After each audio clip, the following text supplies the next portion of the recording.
திமுகவில் இணையப் போவதாக பரவியது வதந்திதான் என்று முன்னாள் முதல்வர் ஓ பன்னீர்செல்வம் தெரிவித்துள்ளார்.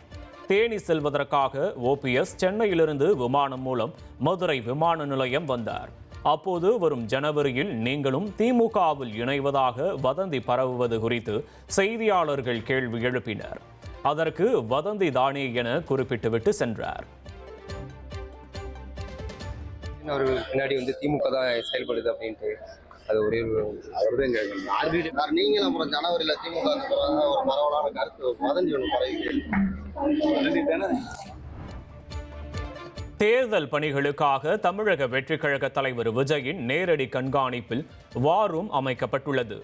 80 பேருடன் அமைக்கப்பட்டுள்ள வார் ரூம் மூலம் மாவட்ட செயலாளர்கள், கட்சி நிர்வாகிகளின் பணிகளை தினமும் விஜய் நேரடியாக கண்காணிப்பார் என தகவல் வெளியாகியுள்ளது.